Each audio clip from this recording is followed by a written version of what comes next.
Hi, my name is Dawn Marie Ikes, and I'm coming to you today on behalf of Balanced Body. I am a physical therapist and co-owner of Core Conditioning, which is a private physical therapy practice in Southern California that integrates Pilates, rehabilitation sciences, and gyrotonic into a wellness and fitness environment. So today we're going to be looking at an exercise that is particularly effective when working with pregnant clients. It works on thoracic mobility. We call it sling breathing, and we're going to have Andrea here demonstrate for you how we can use this exercise to really help restore some of the thoracic mobility losses that happen, particularly in the second and third trimester of pregnancy, and hopefully make breathing a little bit less cumbersome in those last stages of pregnancy. So go ahead and lie down onto the wedge. So with pregnant clients, and go ahead and take your arms on the outsides of the spring, we want to make sure we use a wedge so that they can lie comfortably, especially after the 24th week of pregnancy, because we don't want any of the weight or pressure of the baby or the growing abdomen to put any unnecessary strain on the vascular structures within the body. Another thing I like to do when we're working with this population is place a ball between the knees just to help integrate the connection to the low back and pelvis and really keeping the core connected during the exercise.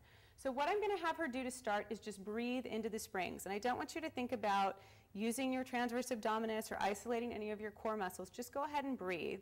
And I want you to pay particular attention to the spring. As she inhales, you're going to see the springs distend, and as she exhales, you're going to see them come back to the start position. So go ahead and just take a couple deep breaths. And if you watch right here, you can see a little bit of movement. Good. So now what I'd like you to do is I'd like you to take a breath in, distending the springs as much as you can, but as you exhale, close the ribs and use the core, and don't let those springs move. Not a single millimeter. Good. Inhale again, extending even more, going deeper into the thoracic mobility, and then exhale, holding it. This is a great exercise because it utilizes the sling and the springs as proprioceptive input into the spine and the thoracic spine in particular. So as she's breathing, she's actually getting a little bit of pressure. As she breathes in, she's getting a little bit of oppositional pressure because of the springs pulling her upward, which is cueing her body to actually try to expand that part of her spine a little bit deeper. Good. So now I'm going to have you just do a couple more of those. And exhale.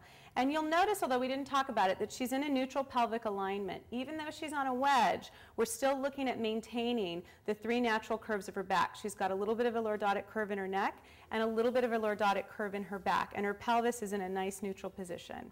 So with this exercise, in addition to doing the isometric transverse abdominis and holding the ribs down with the spring breathing, we can also add a new component of it by using it to do knee folds.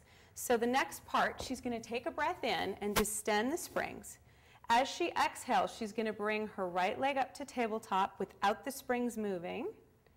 Good. She's going to inhale and hold it there. Then she's going to exhale and bring the next leg up with no movement whatsoever. This is a lot of core work. Good. And inhale again, hold it.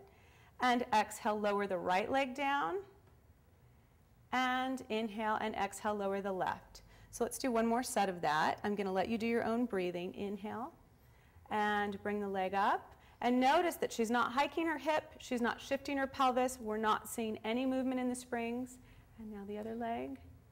But she's working very hard to keep this all connected. And then lower the right leg and the left leg and rest.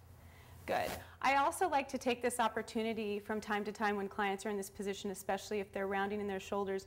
You can also give them a nice stretch across the back. It feels very, very good. And again, we're using this spring and this sling system to give some feedback to the thoracic spine and to try to restore the mobility. In particular, I find this exercise to be very, very effective for people that are having problems with their ribs being too overly flared. They're not able to close them, or too much tightness in their mid-back. And I also find that it just helps reorient the client to how to breathe properly. Thank you for joining us today, and I look forward to seeing you again soon.